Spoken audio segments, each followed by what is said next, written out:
خدا باپ، خدا بیٹے، خدا روح القدس کے نام میں آمین۔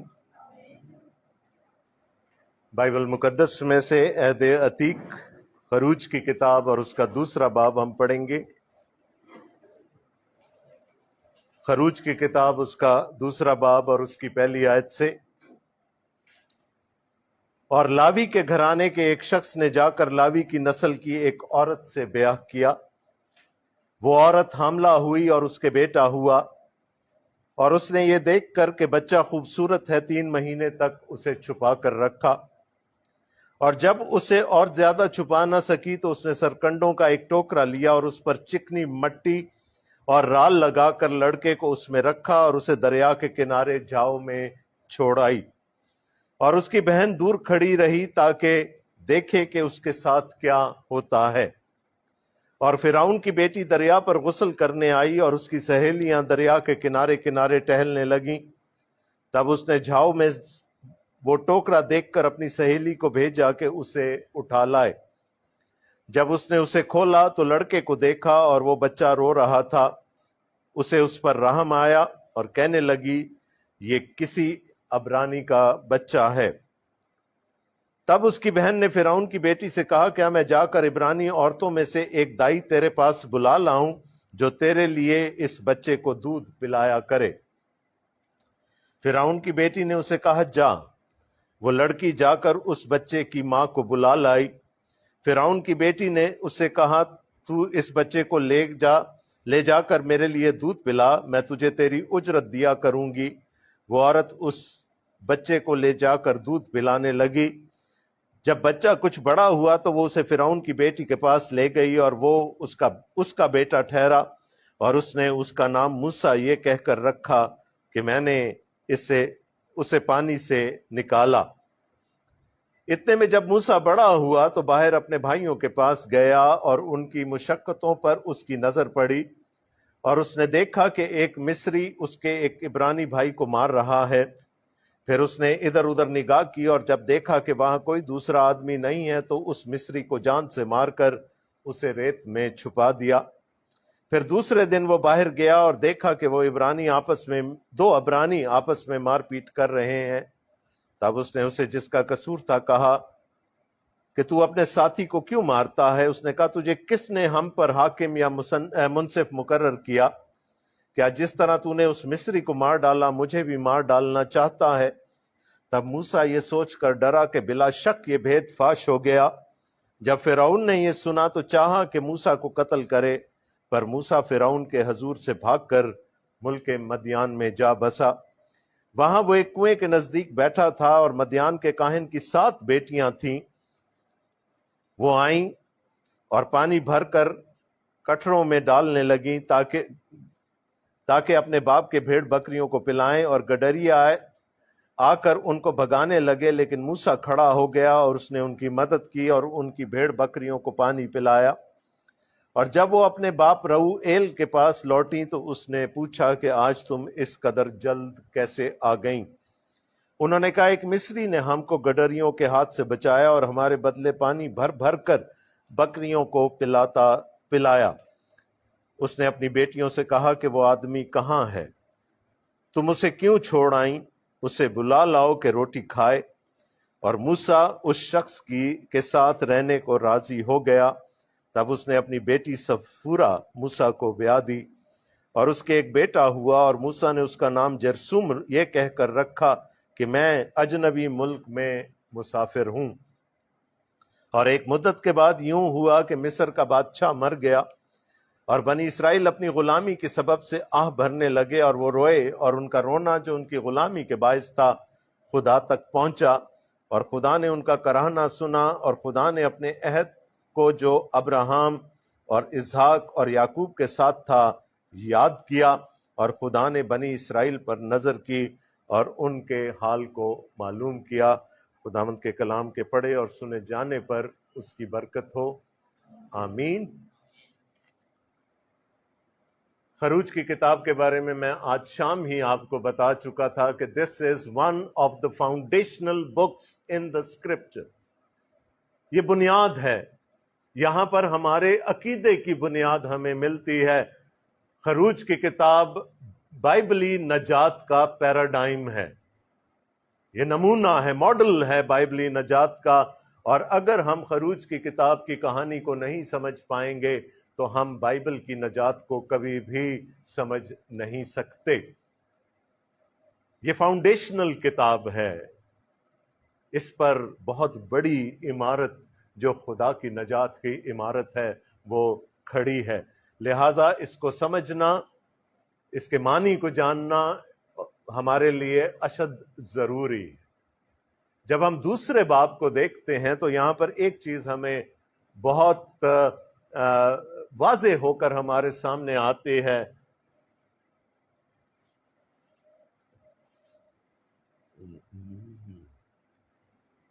اور وہ ہے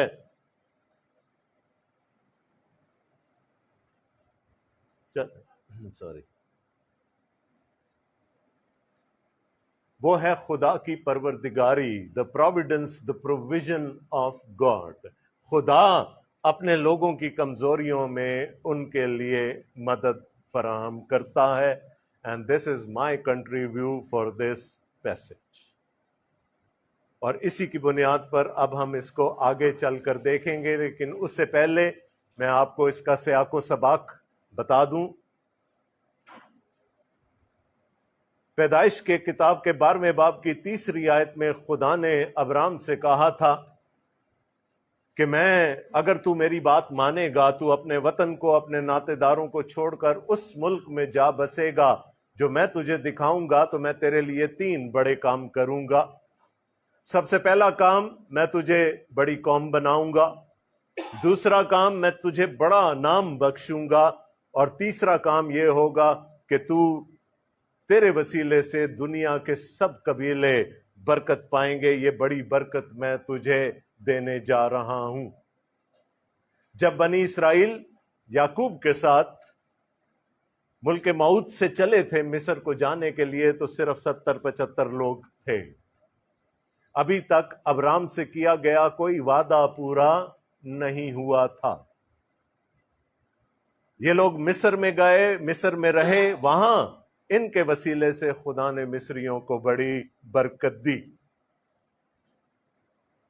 یہ مصر میں رہے، وہاں آباد ہو گئے، وہاں کے تمدن کا، تہذیب کا حصہ بن گئے، اور ایک کے بعد دوسرا فرعون آتا چلا گیا۔ جب تک یوسف زندہ تھا بڑی قدر و منزلت تھی بنی اسرائیل کی، اس کے بعد بھی آنے والی نسلوں نے یوسف کو یاد رکھا اور وہ بنی اسرائیل کو بڑی تکریم کی نظر سے دیکھا کرتے تھے۔ لیکن پھر ایک وقت ایسا آیا کہ وہ سب کچھ بھول بھال گئے، بنی اسرائیل بھی یوسف کو بھول گئے اور مصری بھی یوسف کو بھول گئے، اور انہوں نے ان کو غلام بنانا چاہا، غلام بنا کر، اپنا غلام بنا کر رکھنا چاہا، اور ان پر ظلم و ستم ڈھانے شروع کر دیے۔ خدا کا وہ وعدہ جو اس نے ابرام سے کیا تھا پیدائش کی کتاب کے 12ویں باب میں کہ میں تجھے ایک بڑی قوم بناؤں گا، آخر کو وہ غلامی میں، مصر میں وہ وعدہ پورا ہوا، اور بنی اسرائیل بڑھتے چلے گئے، وہ پھلتے اور پھولتے چلے گئے، اور اتنے بڑھ گئے کہ مصریوں کو ان کی وجہ سے چیلنج محسوس ہونے لگا۔ وہ آپس میں سوچنے لگے کہ اگر ہم پر کسی دشمن نے حملہ کر دیا اور یہ بنی اسرائیل ان کے ساتھ مل گئے تو پھر شکست ہمارا مقدر ہوگی، لہٰذا ان کو سپریس کیا جائے، ان کا استحصال کیا جائے، ان کو دبایا جائے۔ اور فرعون نے، اس وقت کے فرعون نے یہ منصوبہ بنایا کہ ان کا جینوسائیڈ شروع کیا جائے، نسل کشی کی جائے، اور بائبل کی تاریخ میں یہ پائی جانے والی پہلی نسل کشی ہے جو کہ ملک مصر میں ہوئی۔ اس نے بنی اسرائیل کی 2 دائیوں کو بلا لیا، مڈ وائفز کو بلا لیا، اور ان کو کہا کہ جب بھی کوئی نر بچہ پیدا ہو، نرینہ اولاد پیدا ہو کسی عبرانی کے گھر میں، تو اسے پیدائش کے وقت ہی مار ڈالنا۔ لیکن ان 2 دائیوں کے بارے میں لکھا ہے کہ وہ خدا سے ڈرتی تھیں، انہوں نے خدا کا حکم ماننے کو زیادہ ترجیح دی اور بادشاہ وقت کا حکم نہیں مانا۔ اور اسی بیک ڈراپ میں ایک نئی کہانی جنم لیتی ہے۔ جب ہم باب 2 میں داخل ہوتے ہیں، ہمارا کنٹریبیو کیا تھا؟ خدا اپنے لوگوں کی کمزوریوں میں ان کے لیے مدد فراہم کرتا ہے۔ جو میرا پہلا پروونس ہے پہلی 12 آیات پر، وہ یہ ہے کہ خدا کی مدد جب ہم خود اپنی مدد نہیں کر سکتے، جب ہم خود ولنریبل ہوتے ہیں، جب ہم خود اپنے آپ کو سنبھال نہیں سکتے، خدا اس وقت میں بھی ہماری مدد کرتا ہے۔ ایک لاوی تھا، اور لاوی اس کا ابھی تک ہمیں نام نہیں بتایا گیا، لیکن آگے چل کر ہم اس کا نام پڑھتے ہیں۔ اس کا نام عمرام تھا، اور عمرام نے لکھا ہے کہ جا کر لاوی کی نسل سے ایک عورت سے کو بیاہ لایا۔ اب یہ وہی نسل ہے جس سے آگے چل کر ہارون آئے گا، اور پھر ہارون کی نسل کہانت کے لیے مقرر ہوگی۔ اور خداوند یسوع مسیح کے زمانے تک آتے آتے بھی کسی کو کاہن اپوائنٹ کرنے سے پہلے یہ دیکھنا پڑتا تھا کہ وہ اپنا شجرہ ہارون تک بیان کر سکتا ہے یا نہیں۔ اور نہ صرف یہ، بلکہ ایک کاہن کی بیوی کو بھی 5 پشتوں تک اپنا شجرہ بیان کرنا پڑتا تھا کہ وہ بھی ہارون کی نسل سے ہے۔ یہ باتیں بعد میں آنے والی ہیں، لیکن ان کا اطلاق پہلے سے شروع ہو گیا۔ اس کا مطلب یہ ہے کہ خدا کسی نہ کسی طور سے اپنے لوگوں سے پہلے بھی بات کرتا آیا تھا۔ ایک لاوی نے لاوی ہی کے گھرانے سے اپنے لیے دلہن لی، وہ عورت حاملہ ہوئی اور اس کے بیٹا ہوا، اور اس نے دیکھ کر کہ بچہ خوبصورت ہے، 3 مہینے تک اسے چھپا کر رکھا۔ اب یہ بات بڑی آڈ سی لگتی ہے، کون سی ماں ہے جس کو اپنا بچہ خوبصورت نہیں لگتا ہوگا؟ اور کیا اگر موسیٰ خوبصورت نہ ہوتا تو ماں اس کو بچانے کی تدبیر نہ کرتی؟ یقیناً کرتی، کیونکہ اس کے سینے میں ماں کا دل تھا۔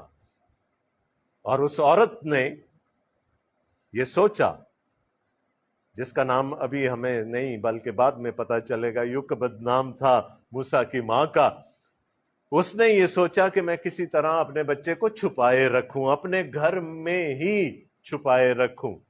پیچھے یاد رکھیے گا وہ 2 دائیاں ہیں جنہوں نے بادشاہ کا حکم نہیں مانا، ورنہ وہ پیدائش پر ہی اس بچے کو قتل کر چکی ہوتی۔ تو کم از کم 5 خواتین کو خدا نے مقرر کیا کہ وہ موسیٰ کی کمزوری میں اس کے لیے مدد کریں۔ ان 2 دائیوں کو یاد رکھیے گا، یوکبد کو یاد رکھیے گا، اور اس کے بعد مریم کا ذکر آنے والا ہے۔ اس ماں نے سوچا، اور یہ حکمت شاید خدا نے اسے ڈائریکٹلی بات کی ہو، یہ حکمت اس کو خدا کی طرف سے ملی، یہ پروویژن تھی خدا کی اس ایک ننھے منھے بچے کے لیے، اس کو بچانے کے لیے، کہ اس کی ماں کے دل میں یہ خیال آیا کہ اس کو چھپا کر رکھے۔ لیکن کب تک چھپا کر رکھ سکتی تھی وہ؟ آخر کو وہ بچہ 3 مہینے کا ہو گیا۔ اب ماں کے لیے یہ ممکن نہیں تھا کہ اس کو گھر میں چھپا کر رکھے، لہٰذا اس نے ایک اور انتظام کیا۔ اور اس نے کیا کیا؟ اس نے سرکنڈوں کا ایک ٹوکرا لیا اور اس پر چکنی مٹی اور رال لگا کر لڑکے کو اس میں رکھا، اور اسے دریا کے کنارے جھاؤ میں چھوڑائی۔ یہاں جو عام لفظ عبرانی میں استعمال ہوتا ہے کشتی کے لیے، وہ نہیں استعمال کیا لکھنے والے۔ یہاں پر وہی لفظ استعمال ہوا اس ٹوکرے کے لیے جو نوح کی کشتی کے لیے استعمال ہوا۔ اور آپ کو یاد ہوگا کہ نوح نے بھی اس کے اوپر رال لگائی تھی۔ This is an ark, not an ordinary boat. اور وہاں پر آرک نے کیا کیا تھا؟ اس کشتی نے کیا کیا تھا؟ 8 جانوں کو جانوروں سمیت بچا لیا۔ اور یہاں پر اس آرک نے کیا کیا؟ وہ جس نے آگے چل کر پوری قوم کو بچانا ہے، اس کو بچا لیا۔ وہاں پر خدا نے بنی نوع انسان کو بچایا تھا، کیونکہ باقی سب لوگ تو مر گئے تھے۔ دنیا پھر انہی 8 شخصیتوں کی وجہ سے آگے چلی، نوح کی اولاد کی وجہ سے آگے چلی. یہاں پر خدا نے اپنی قوم کو بچانا تھا تو اس نے پہلے اس کے لیڈر کو، اس کے رہنما کو بچا لیا. اور کس کے وسیلے سے بچایا؟ اس کشتی کے وسیلے سے، اس آرک کے وسیلے سے، اس ٹوکرے کے وسیلے سے، جس کا ذکر ہمیں یہاں ملتا ہے کہ اس کو جھاؤ میں چھوڑ آئی. جہاں کم گہرا پانی ہوتا ہے، سرکنڈے ہوتے ہیں، وہاں چھوڑ آئی. اور پھر ایک اور چھوٹی سی خاتون منظر عام پر آ جاتی ہے. ایک بات یاد رکھیے گا، بائبل کی کسی کہانی میں جب خواتین فور فرنٹ پہ آ جاتی ہیں تو وہ کہانی ہمیشہ ریڈیمشن کی، نجات کی کہانی ہے. اور یہاں پر بھی ہم دیکھ رہے ہیں باپ کا ذکر تو پہلے ہی آیا، بس وہ ایک ہی آیت میں ہو کر ختم ہو گیا کہ اس نے بیاہ کیا. آگے کون چل رہا ہے؟ ماں چل رہی ہے. بیک گراؤنڈ میں وہ دو دائیاں ہیں مصری. اب چھوٹی بہن اس سے تو بڑی ہے، موسیٰ سے، جس کو ہم مریم کے نام سے جانتے ہیں، وہ کیا کر رہی ہے؟ وہ چوکیداری کرتی ہے اپنے بھائی. کس نے اس چھوٹی سی بچی کے دل میں یہ ڈالا کہ اس کو اپنے بھائی کی حفاظت کرنی ہے؟ It's all but the provision of God. خدا نے، جب وہ خود اپنی حفاظت نہیں کر سکتا تھا، خدا نے اس کی حفاظت کی. اور پھر لیڈر بنانا ہے تو پھر تربیت بھی ہونی چاہیے. کیا ہوا 5ویں آیت میں؟ اور فرعون کی بیٹی دریا پر غسل کرنے آئی اور اس کی سہیلیاں دریا کے کنارے کنارے ٹہلنے لگیں. تب اس نے جھاؤ میں وہ ٹوکرا دیکھ کر اپنی سہیلی کو بھیجا کہ اسے اٹھا لائے. جب اس نے اسے کھولا تو لڑکے کو دیکھا اور وہ بچہ رو رہا تھا. اسے اس پر رحم آیا اور کہنے لگی یہ کس عبرانی کا؟ پہچان گئی کہ ہے کسی عبرانی کا. لیکن دل میں رحم کس نے ڈالا؟ غصہ بھی تو ہو سکتی تھی، سپاہیوں کو حکم بھی تو دے سکتی تھی کہ اس بچے کو مار ڈالو، لیکن خدا نے اس کے دل کو پسیجا، اس کے دل میں رحم ڈالا کہ اس بچے کو بچانا ہے. اور جیسے بہن تو موقع کے انتظار میں کھڑی تھی نا، فوراً کود پڑی بیچ میں. تب اس کی بہن نے فرعون کی بیٹی سے کہا کیا میں جا کر عبرانی عورتوں میں سے ایک دائی تیرے پاس بلا لاؤں جو تیرے لیے اس بچے کو دودھ پلایا کرے؟ فرعون کی بیٹی نے اسے کہا جا، اور وہ لڑکی جا کر اس بچے کی ماں کو بلا لائی. بڑا ہی ایزی تھا اس وقت کے شہزادی اس بچے کو اپنے ساتھ محل میں لے جاتی، کسی مصری عورت کی گود میں وہ دے دیا جاتا اور وہ مصری عورت اس کو دودھ پلاتی، اس کو پال پوس کر بڑا کرتی. لیکن خداوند کا پلان کچھ اور تھا کہ پلے گا تو یہ مصریوں کے محل میں، لیکن رہے گا عبرانی. اور وہ کیوں رہے گا عبرانی؟ وہ جو ماں کی گود میں اس کی ٹریننگ ہوئی ہے، وہ تربیت جس کو خدا نے اس کے لیے ارینج کیا تھا، وہ اس کے کام آئی. اور دیکھا کہ ایک مصری مار رہا ہے میرے ایک عبرانی بھائی کو، ادھر ادھر دیکھا لکھا ہے نا، اور جا کر اس کو ایسا مارا، وہ مار ہی دیا. یہ تربیت کس کی تھی کہ وہ 40 سال بادشاہ کے محل میں رہنے کے باوجود ذہن سے عبرانی رہا؟ یہ اس تربیت کا نتیجہ تھا جس کا انتظام خدا نے اس کے لیے کیا تھا کہ اس کی اپنی ماں اس کی تربیت کر سکے. اور پھر بادشاہ کے محل میں وہ بچہ پلتا ہے، اس کو وہ سارے جدید علوم، ساری چیزیں جو چاہیے ہوتی ہیں لیڈرشپ کے لیے، وہ سکھائی گئی ہوں گی. اس کو لیڈرشپ کے لیے تیار کیا ہوگا. شہزادہ ہے وہ. 10ویں آیت میں کیا لکھا ہے؟ جب بچہ کچھ بڑا ہوا تو وہ اسے فرعون کی بیٹی کے پاس لے گئی اور وہ اس کا بیٹا ٹھہرا، اور اس نے اس کا نام موسیٰ یہ کہہ کر رکھا کہ میں نے اسے پانی میں سے. ڈز اٹ رنگ اے بیل؟ ذہن میں کوئی گونج آئی؟ کسی اور کا بیٹا کسی اور کی گود میں. خدا نے بھی تو اپنا بیٹا مریم کی گود میں دے دیا تھا نا. تو جو پہلا ریڈیمر تھا، مماثلت ہے نا سیکنڈ ریڈیمر کے ساتھ، جو پہلا بچانے والا تھا وہ بھی اپنی ماں کی گود کے بجائے اب کسی اور گود میں چلا گیا، اور وہاں ہم دیکھتے ہیں کہ خدا کا بیٹا مریم کی گود میں آ کر اس کی گود میں پلا.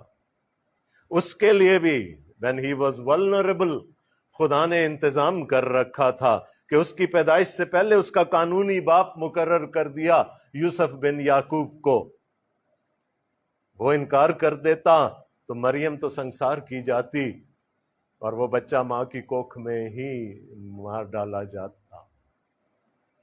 پھر جب ہیرودیس سے خطرہ ہوا تو وہ بچہ مصر لے جایا گیا.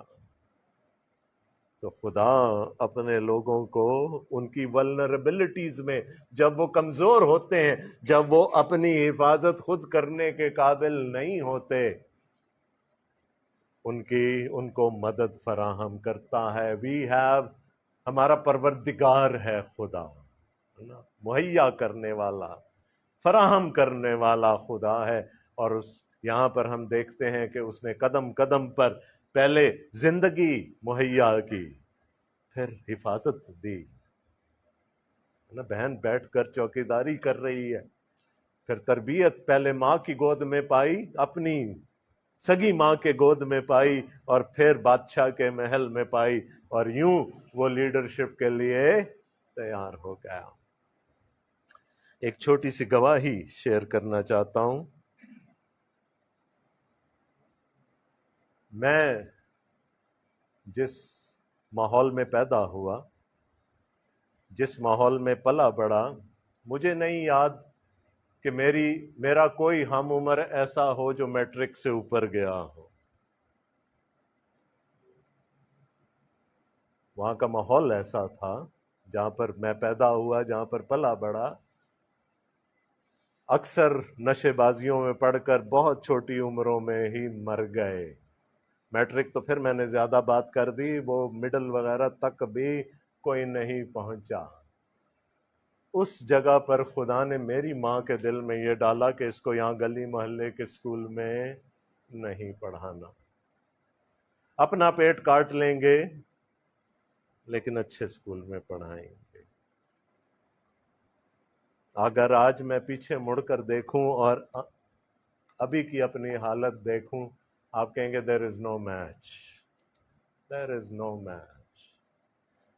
وہ لڑکا جو ان بچوں کے ساتھ کھیلا جو شاید زندگی میں کبھی کچھ نہیں بن پائے، اس کو خدا نے استعمال کیا کہ وہ نئے عہد نامے کے پشتو ٹرانسلیشن میں اپنا حصہ ڈال سکے. اس کو خدا نے استعمال کیا کہ وہ فیبا ریڈیو کے لیے پشتو کے پروگرام بنا سکے. اس لڑکے کو خدا نے استعمال کیا کہ وہ پاکستان بائبل کورسپونڈنس انسٹیٹیوٹ کے وسیلہ سے غیر قوموں میں اپنی خدمت کو شروع کرے، اور اس کے وسیلے سے خدا بہت سارے لوگوں کو، ان بھیڑوں کو جو دوسرے بھیڑ خانہ کی ہیں، اپنے بھیڑ خانہ میں لے کر آئے. اور اس لڑکے کو خدا نے اتنا سرفراز کیا کہ آج وہ ان پڑھ ہوتے ہوئے، تھیولوجیکلی ان پڑھ ہوتے ہوئے، لینگم کی انٹرنیشنل فیکلٹی کا حصہ. There is no match. No match at all. لیکن میں تو نہیں کر سکتا تھا یہ سب کچھ اپنے لیے، لیکن خدا نے ہر مرحلے پر مہیا کیا. یہ اس کی پروویڈنس تھی، یہ اس کی پروردگاری تھی. ورنہ آج میں اس طرح سے آپ کے سامنے کھڑا ہو کر خدا کا کلام نہ کھول پا رہا ہو. یہ تو ہو گئی بات کہ جب موسیٰ ولنریبل تھا. وہ وقت بھی آیا کہ جب وہ خود بھی کر سکتا تھا بہت کچھ. بڑا ہو گیا ہے، جوان ہو گیا ہے، جنگجو ہے، اپنے آپ کو بچا سکتا ہے. لیکن وہاں پر بھی ہم دیکھتے ہیں کہ خدا اس کے لیے مہیا کرتا ہے. And this is my second and last province. خدا کی مدد جب ہم خود بھی اپنی مدد کرنے کے قابل ہو جاتے ہیں، اور اس کے لیے 13ویں آیت سے لے کر 25ویں آیت تک ہم دیکھیں گے۔ حالات ایسے بن گئے ہے نا، اس نے تو سوچا تھا میں نے مصری کو مار کے دفن کر دیا، کسی کو کانوں کان خبر نہیں ہوئی۔ اس کو کیا خبر تھی کہ وائرل ہو جائے گی یہ نیوز؟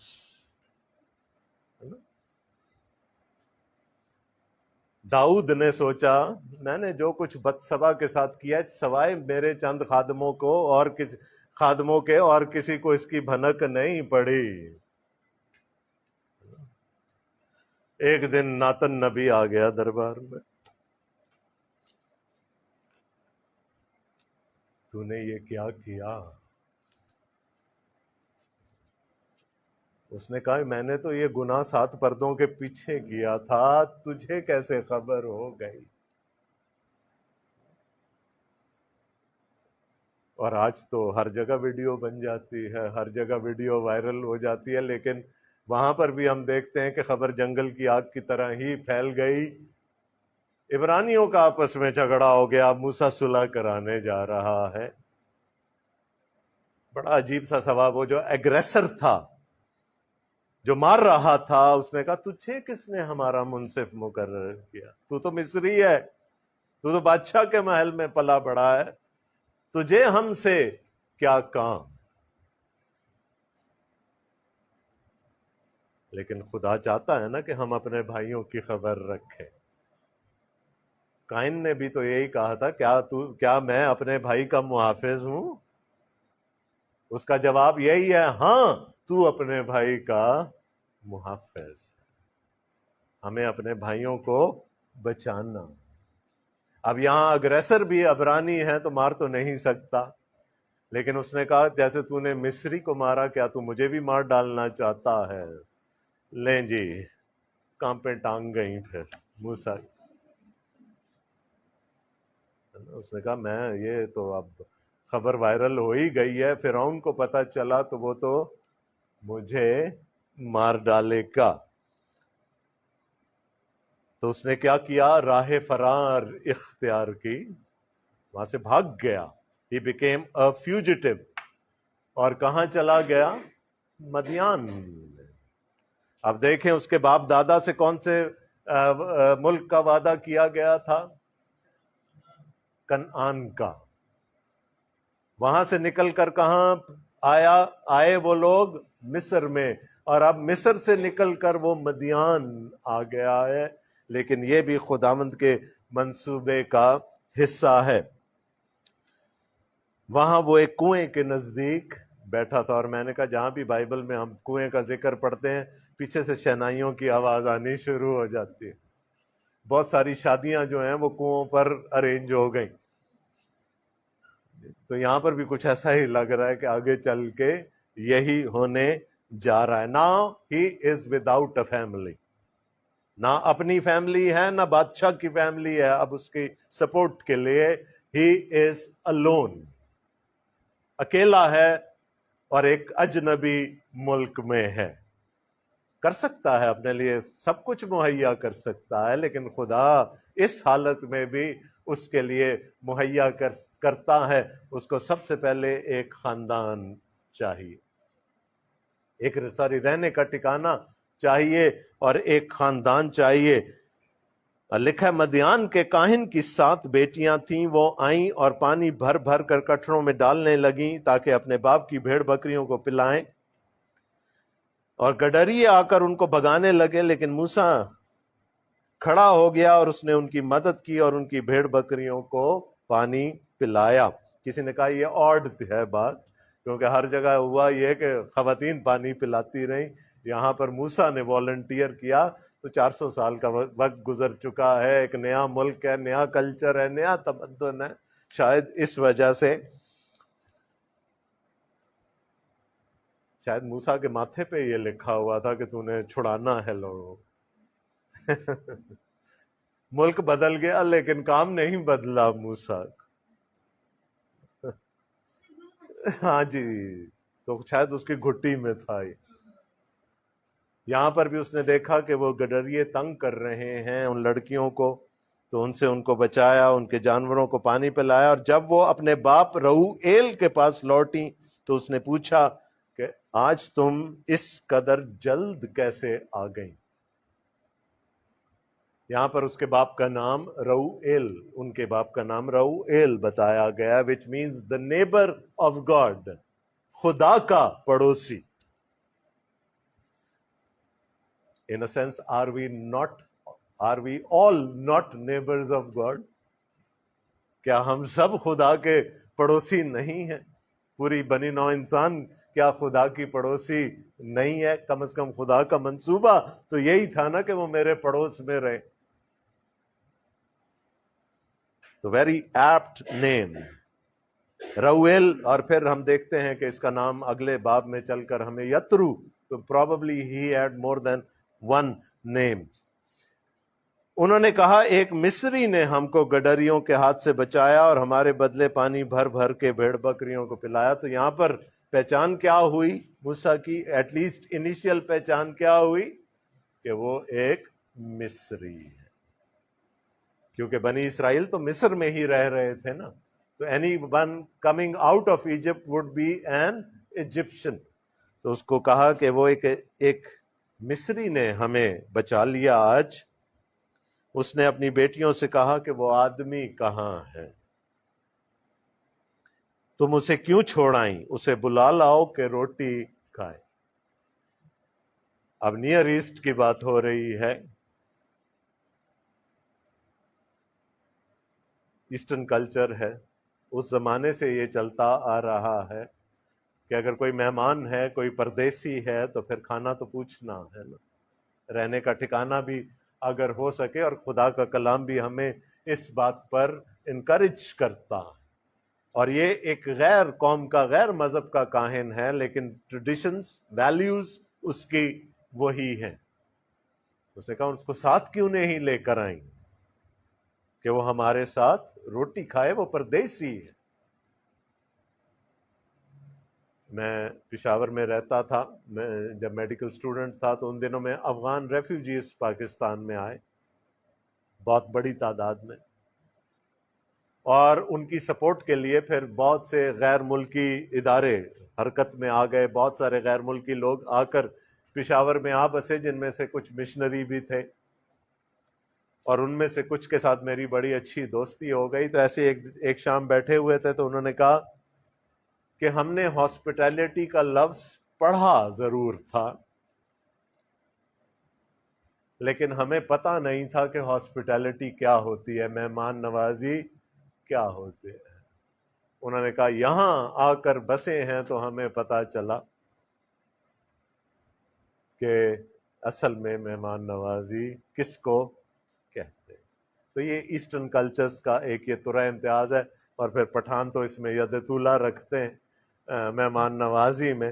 سو اس لیے یہاں پر بھی ہم دیکھتے ہیں کہ وہ ڈانٹتا ہے اپنی بیٹیوں کو کہ اس کو ساتھ کیوں نہیں لے کر آئیں، اور موسیٰ اس شخص کے ساتھ رہنے کو راضی ہے۔ تو خدا نے شیلٹر فراہم کر دیا، پردیسی ہے نا، خدا نے اس کے رہنے کا بندوبست کر دیا۔